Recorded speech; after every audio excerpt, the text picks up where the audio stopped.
I'm Sara, and you are listening to Let's Talk About, where thoughts are explored. It's a podcast where I invite a friend, the new and the old, on each episode to discuss a cause they're passionate about or something that's close to them. You are basically listening in on us having a genuine and honest chat about something you've probably experienced or thought of. I hope one or many of these episodes will resonate with you. I'm really excited to introduce my first guest on the first episode of this crazy project. And it's Amirah, and I'm really excited because Amirah's, well, firstly, a very close friend of mine. She's an absolute angel. She studies classics, and she has a bucket load of wisdom and interesting experiences.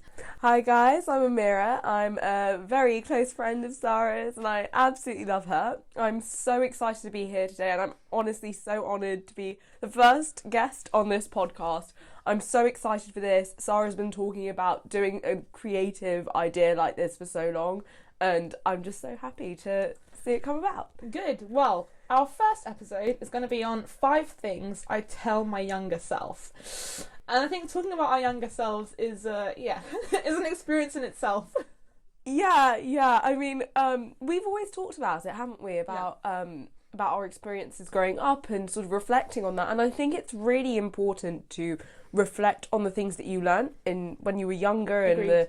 And the experiences you went through in order to kind of develop from them and to move on from them if you need to, and just to just self-growth, personal development. Agreed. I think it's that, and I think it's also helping others, because maybe one of these listeners is going through something we talk about.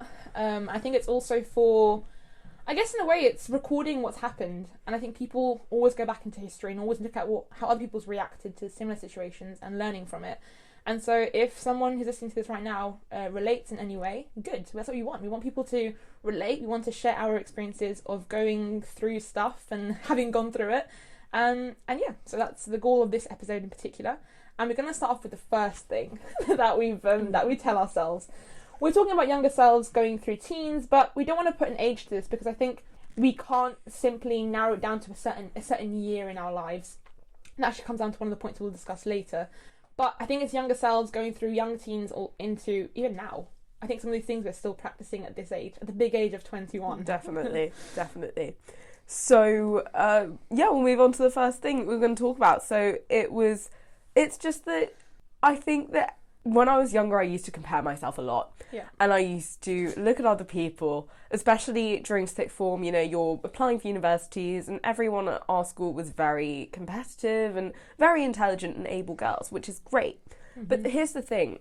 Everyone is on their own journey. Yeah. So there is no point in comparing your journey to someone else's just because you're both on different paths. You know, even if, for example, you both have the same exact goal, you know, for example, a few of my friends wanted to go into law as well. And that's what you want to go into. Yeah, that's what I want to go into eventually. Yeah. And so I always thought, okay, so this person wants to do the exact same thing as me. She is my competitor. Yeah. I've got to compete with her. I've got to compare every single aspect of my life with her. I've got to make sure that, you know, I'm on par. Well, it just doesn't work like that. People have different paths. People have different journeys. And Sara and I were both actually talking about this. So one person's success or failure does not correlate in any way, shape or form to your own. Yeah. So I think that's a very important point. I mean, school competition is natural. When you're in reception in year 1, you're told to compete. You want to be first. I think that's also like human nature. But I think it's also important as you grow up to understand that it's unhealthy. And it's fine to be a bit competitive, but it becomes toxic. It becomes an obsession. You have to be first. You have to get the position over someone else. And especially amongst women going into a career, you are almost made to compete. Yeah. It becomes feisty. It becomes really dirty because you really start ripping each other apart to get to that position because you were made to believe there's only one place for one woman, especially somewhere like law and finance. Yeah. And so I think that's very important. But also comparing ourselves with our friends. So regardless of what career we're going into, we always compare ourselves. My friend's skinnier than me and I'm not, and I'm therefore unworthy. Or my friend's, you know, she's achieving and I'm not. And I think it's realising that it doesn't have to all happen right now. Exactly. Everyone has this idea that everything needs to happen immediately and it all has to happen while we're young. Yeah. That's not necessarily true. Success happens for different people at different times in their lives. So, the one thing that we were talking about earlier was the fact that when we were 18, we had this image of what our lives were going to pan out like, what we would be doing in 5 years, or, you know, even by the time we're at this age of 21, 22. And honestly, more often than not, what the reality is going to be very different. And that's not to say, oh, you know, it's so bad, like the future is bleak or whatever. No, it's just that what actually happens in life is so different to how you plan it, especially if you meticulously plan every single aspect of your life. Yeah, speaking about planning, that goes on to our second point. Something I tell myself when I was younger, and definitely Amirah as well. It's to do with, I have this really bad habit of telling myself I need to achieve XYZ in a year. I need to achieve XYZ by the time I reached 18. For me, it was like, when I hit 18, I'm going to move out, I'm going to find a guy, I'm going to do, and now I'm 21 and I'm like, I've got none of those things. And you can't help but feel like a failure when you don't reach those age-dependent targets. And you realise that, how about I just remove those targets? And I just tell myself, I will move out at some point. I will, you know, find myself a partner at some point, even though that's not now the biggest goal in our lives because we're more career driven than we were at 18. But realising that we don't need to have this like extremely structured timeline because it doesn't help. No, exactly. I mean, I used to have this Google Doc. Oh God, here we go.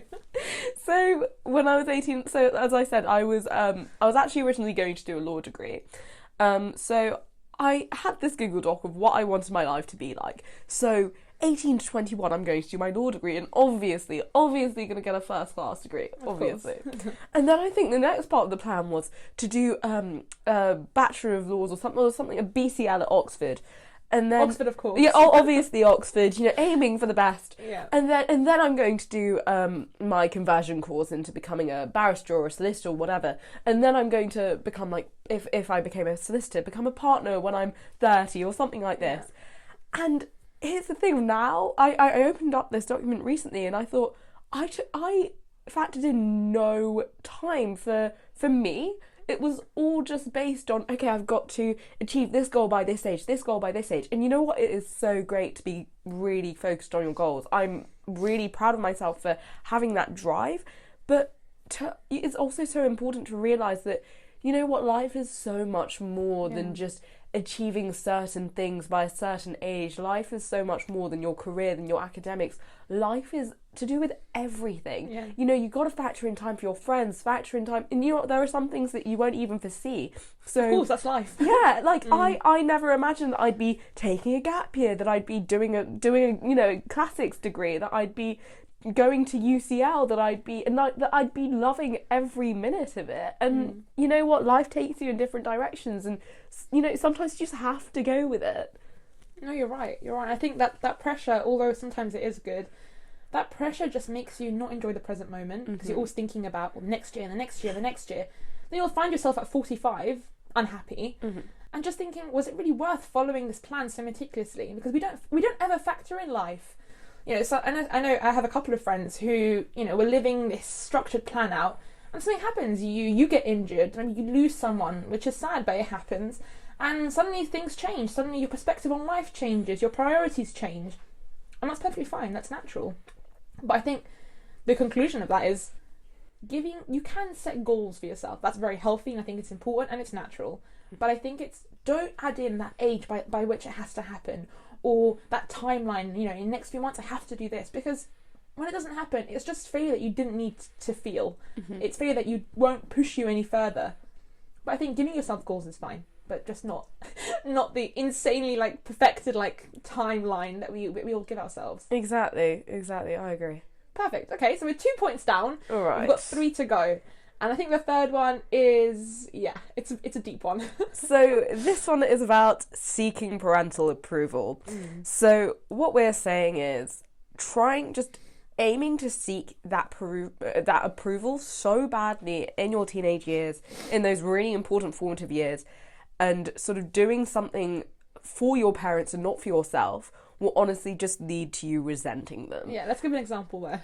Okay, so for example, my parents really wanted me to become a doctor so badly. Not a stereotype at all. Not a stereotype at all. I'm Bengali, by the way, so you know, that Asian stereotype does live on in my family. I won't lie.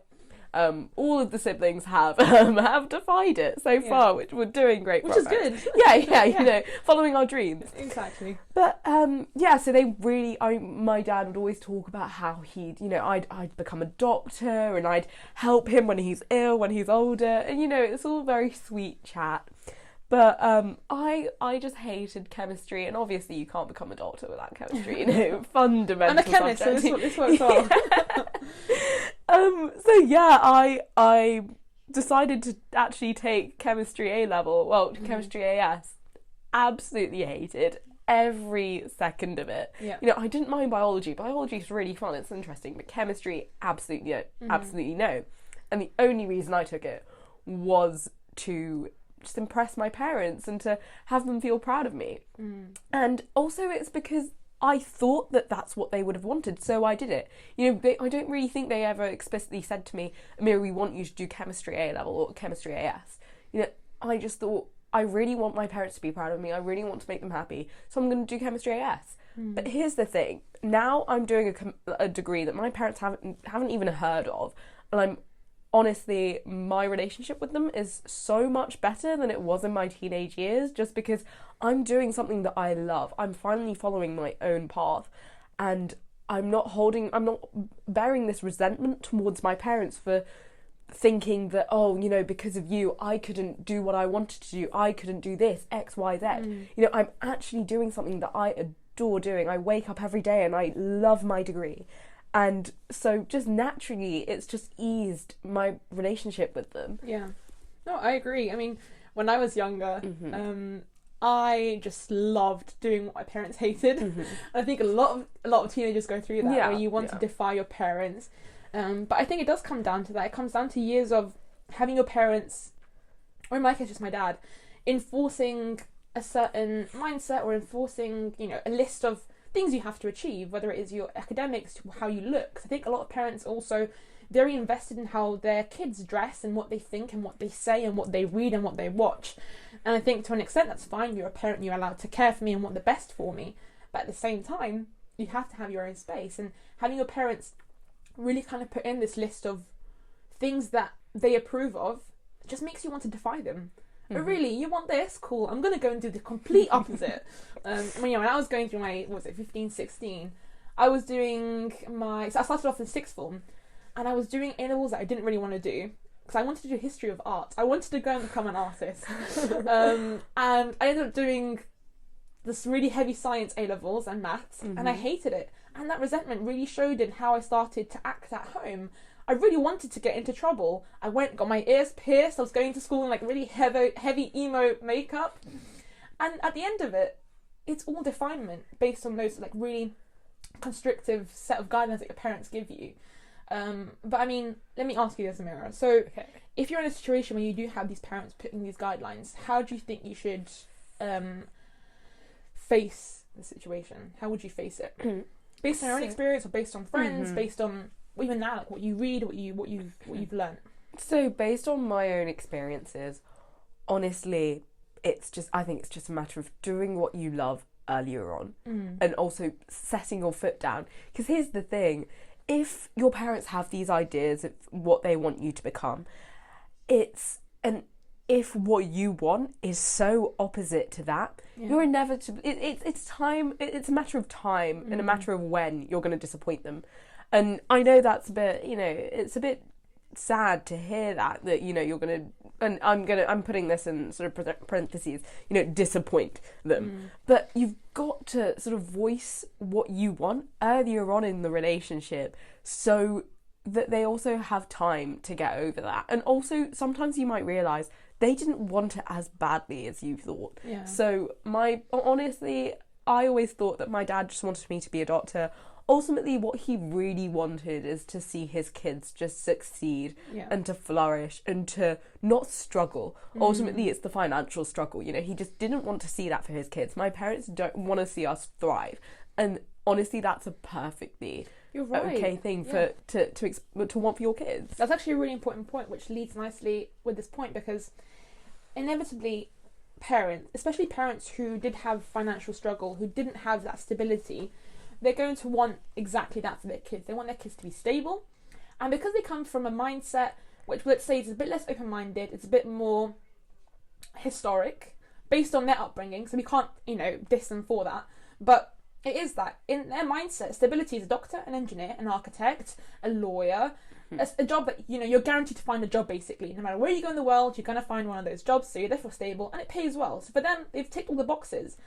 And because of that mindset, they think that those are the only jobs that are available. They don't know that there are other jobs nowadays, like a graphic designer. What's a graphic designer? But graphic designers and software engineers are making a lot of money nowadays, but they don't know of those jobs.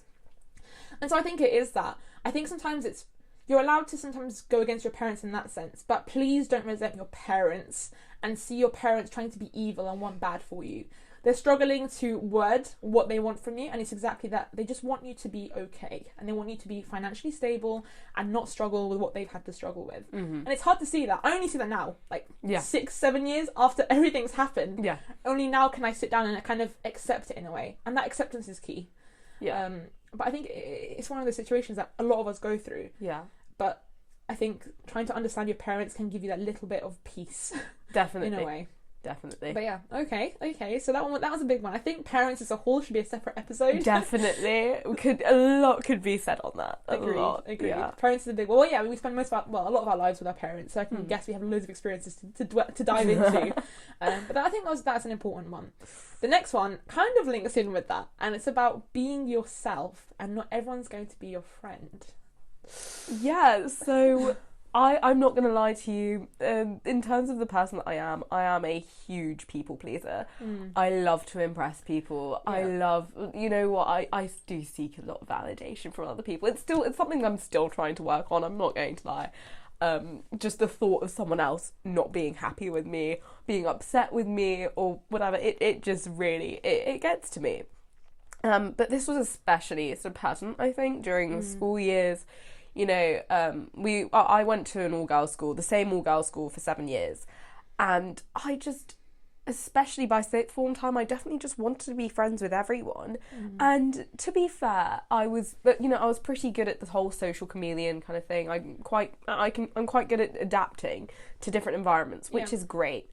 But also looking back, I just think all you really need are your nuclear close friends, and the people you really vibe with, the people who really help nurture you, and you nurture them, and you can be yourself with. Exactly, that you can be yourself with, and that's what it comes down to. That is all you need. You don't need the massive groups and massive, 100 friends going to 100 different birthday parties that your parents would probably not even let you go to. True. But yeah, you're right. I remember when I was in sixth form, we went to the same sixth form, which we're not going to name. And I remember looking at so many girls who went to the same school, including Amirah. They had 500 friends on Facebook, and I was there with 40. Because I went to a very small secondary school, and I remember thinking, "Wow, I don't have all those friends. Why don't I have all those friends?" And you do want to just go in and just be friends with everyone. So you find yourself really just pushing yourself to every limit to try to please everyone. You also see yourself almost abusing yourself because you start to go against things that you morally believe in, or that you, I guess for university, I really went in there knowing that I wasn't going to make friends with everyone. And that's not in a pretentious way, seeing that, you feel, feeling that you're above anyone. It's not that. But I think it's understanding that being yourself is the easiest way forward, because then people who do like you genuinely like you because they like your true self. Yeah. I mean, I remember Amirah when she started uni, she was in a SpongeBob raincoat and leggings, and she was like, what happened? She's like, I'm so fed up of the office wear. I'm fed up of wearing a skirt and a blouse to because in sixth form she was perfect. From the outside, everyone saw you as perfect. Yeah, I mean, oh my goodness, the amount of effort I put into conjuring up this image in sixth form, and it, honestly, I just want to when I think about it, it just really brings me a lot of pain. Every single day, I would wake up early, I would get out an outfit, I would do my eyeliner really badly, by the way, really badly. Let's not talk about that. Let's not talk about, young, teenage years of makeup. No, it's deep. Yeah. But yeah, every single day I would just wear these huge, like very, very over the top outfits. And I did enjoy some of them for the most part, but a lot of it was, you know what, I've got to conjure this image of like badass. I've got to, you know, I really need to make everyone else. This also goes into the point of making, well, what we're going to talk about later about perfectionism, but also giving out this image of everything's great. And so therefore everything, if everyone else thinks I'm great, I'm great, you know, everything is actually great. Almost lying to yourself. Exactly. Yeah. And also just, by the time I went to uni, and to be honest, in my first year of uni, I was still trying to figure out who I am and like the person I want to be, really. And yeah, I got absolutely fed up with the dresses and the skirts. You know, the last time I had worn a pair of jeans before university was 2012. Wow. So I didn't wear jeans once. I didn't wear trousers once. Yeah, I'd never seen you in trousers, no. And also a part of this trying to please other people was also playing into the whole catty kind of thing that, you know, some girls do, including myself, which I hate. And I remember this one thing, and I hate myself for it. But we're not hating ourselves. We're not hating ourselves. No, we're not hating ourselves. But I remember I used to think that sweatpants and like, you know, joggers were the worst thing. And I was going to sixth form every day in joggers, just so everyone understands how this friendship blossomed. Yeah. And it definitely did not blossom at school, which is the craziest thing. But I remember just sitting in the sixth form centre with some friends and saying, you know what, honestly, like people who just wear sweatpants to school they've just given up. Like I can't believe people would actually get up in the morning and put on a pair of sweatpants. And it's just, looking back, I think, Amirah, you went every single day pretty much in your first year uni lectures in sweatpants. Why? Because they're comfortable, and sometimes some days are just sweatpants days, like, you know. And just looking back, the things I would say, the way I would play into the whole cattiness of certain groups, it's quite pathetic. Do you think it's also because you morphed into the group though? Because if you start school and a group of friends, or well, a group of girls, I'm not going to say friends, acquaintances, whatever, are a certain way, for you to get along with them, you have to adapt to them, right? And morph to them. Definitely. Because are you happier now when you are more yourself with your friends, the friends that you have, the people that you're attracted at uni? Because at uni you're more of your true form, I'm assuming. Do you feel happier? Is it more tiring? Is it more exhausting? Is it refreshing? What is it?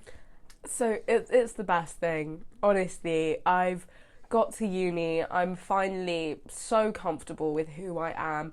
I've found a group of friends that I absolutely adore. They're all so great, and you know, I've got the people that I love from school that I've always vibed with. I'm still friends with them now, so I've got a really good group of friends around me, and I'm so comfortable being myself around them. And you're not exhausted because you're not putting up this front of I've got to be this kind of way so that I can prove myself to these girls, these people. You are just yourself. Sorry to interrupt, but what do you think changed then?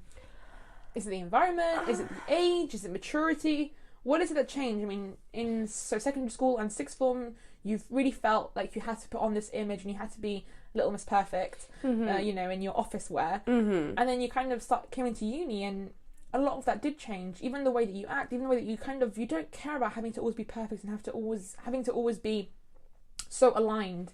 You're allowed to mess up. You're allowed to kind of come in with a tomato soup stained hoodie. Like no one's going to judge you for that. But what happened in that gap? I think I just got tired. Okay. I think you really exhaust yourself of trying to prove yourself and trying to be perfect all the time. Yeah. And you do burn out. And you know, for some people they might burn out. If you're aiming perfection, you're going to burn out eventually. Agreed, yeah. And that could be at 20, that could be at 40, 50, I don't know when, but it will happen if you're just constantly aiming for something that is unachievable.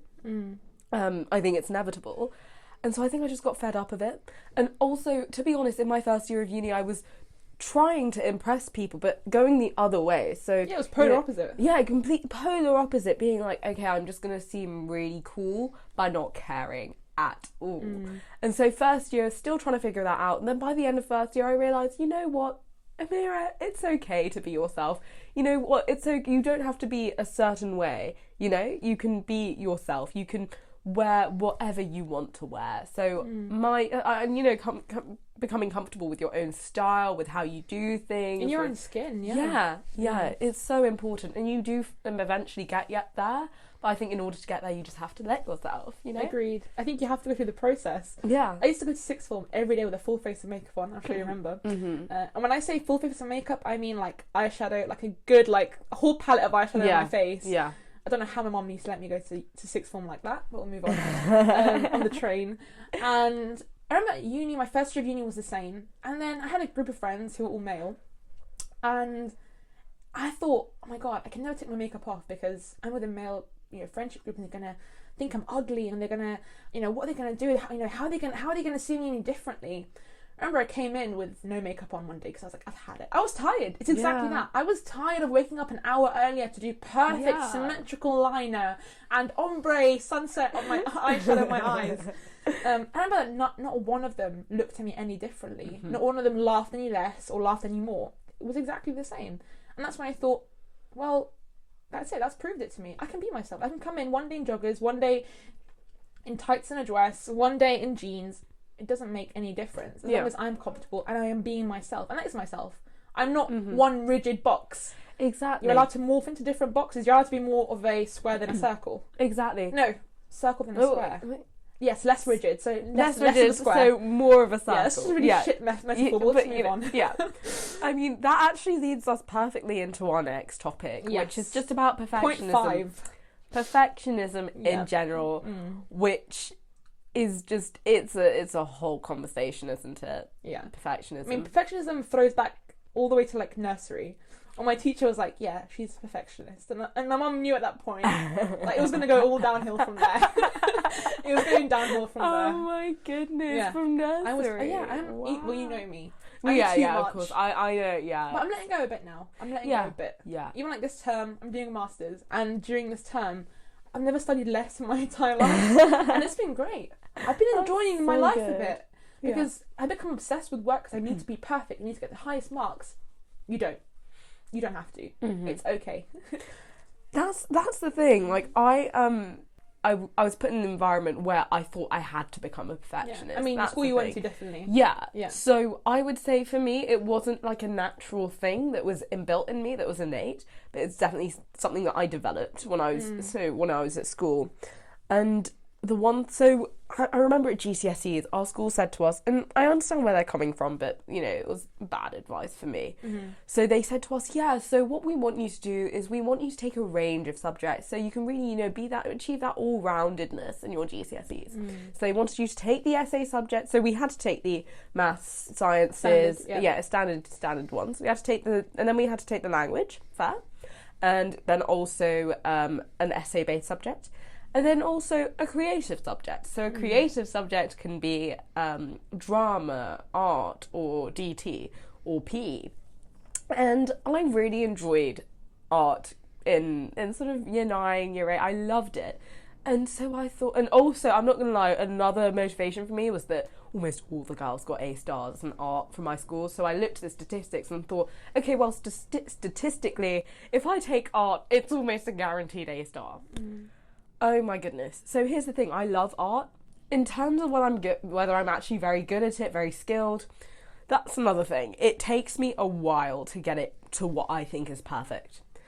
And even though art shouldn't be a perfect subject. No, it shouldn't be. It's not, and there should be no state of perfect in art. There is no state of perfect. Yeah. So I took art GCSE, and honestly, for 2 years of those GCSEs, I did nothing but art. I don't think I studied for any other subject. I was so consumed by it because everything had to be perfect. Those massive A3 textbooks, sketchbooks? Yeah. So we had to do one for each topic. I redid one of my books 3 times. And when I say redid, I redid the drawings, I redid the paintings. I would flick through the book, and instead of being like, oh no, I'll just work on it, I just thought, you know what, it's disgusting, I hate it, I'm going to redo the book. And looking back, I think, no, sweetheart, no, why did you do that to yourself? But also another conversation to be had as well, but I do wish someone had looked at me, you know, my art teacher who saw, you know, who must have seen that I was struggling. Yeah. You know, people around me who must have noticed, and said to me, Amirah, it's okay to either chill out a bit or to even maybe drop it altogether, because it was taking up so much of my time, more time than it should have really. And yeah, it just became such an area of stress for me, just because I needed it to be perfect and presentable to everyone. Yeah. It's really interesting though, because I mean the art topic with Amirah is a constant. I'm gonna be really honest and say I think it's a trauma zone. It is a trauma zone right there for you, because we did some painting a couple of weeks ago with another close friend of ours, and she held a paintbrush and she was like, "Oh my god, this is insane," because for you it was honestly really melting something that was really stuck in your chest. Yeah. Which was this people not accepting your art, or kind of you feeling like your art had to be perfect when art isn't supposed to be perfect. And I think it's exactly that. It's the fact that why are we seeking perfection in things that aren't meant to be perfect?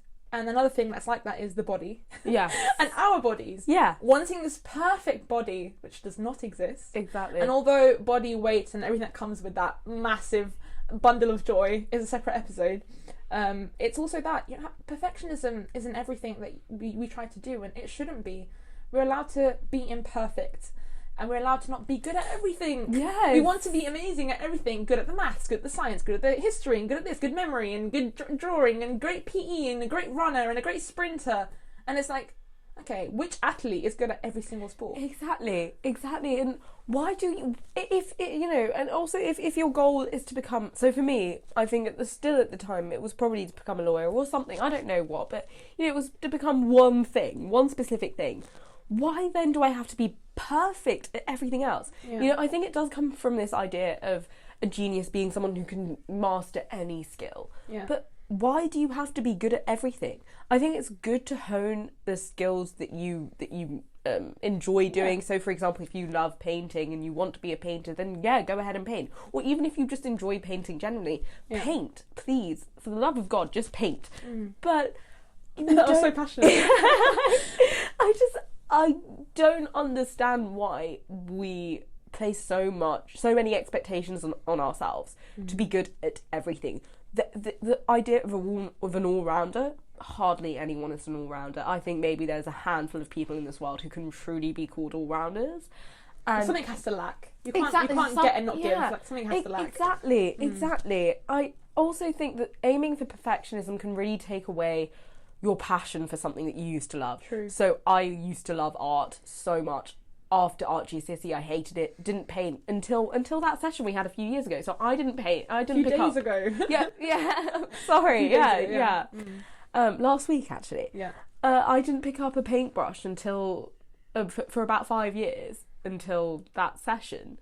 And that's what happens when you really force these expectations on something that you loved or love.